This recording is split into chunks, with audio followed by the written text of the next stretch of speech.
Fantela tianao zao tiako latogna zao nanambitamby arikosiny zatra niazany egninde soapilamine sangenao fasiresy lahatra ity anaky safidy lalagabe ariko anadimony fisiko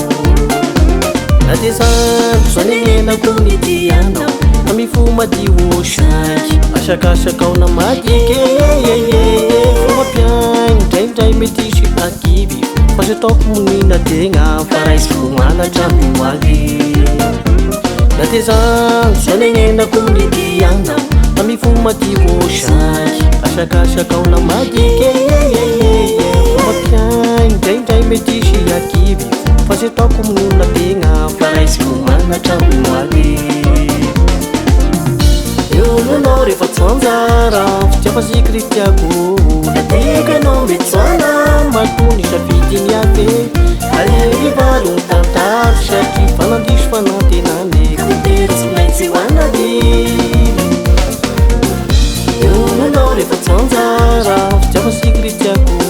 Natikanao metsana matony safidiny ave Alevi valony tantaro saky fanandiso fanantenany Kotery tsy maintsy hoanady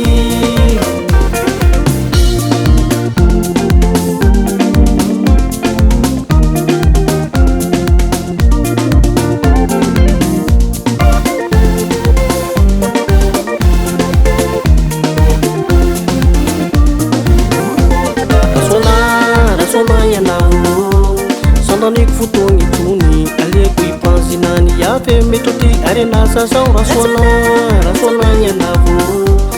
salatry moniko tegna amisarasara sy olany rasoanany anavo sandaniko fotoagna tony aleko ipanzinany ave metoty arenasa zao rasoanany anavo leko anao ny maherizaka savadia baibay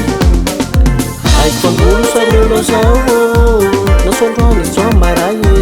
sao lasan'olo voasary kao masany Haiko fambolo sareo zao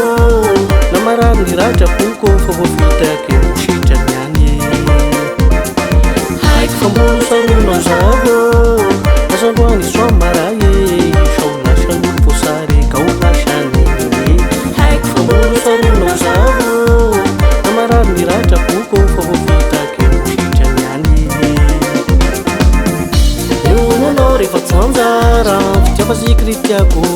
Natikanao metsana matony safidiny ave Alevi valony tantaro saky fanandiso fanantenany Kotery tsy maintsy hoanady Ionanao rehefa tsanjara fitiava-zikry tiako Natikanao metsana matony safidiny ave Alevi valony tantaro saky fanandiso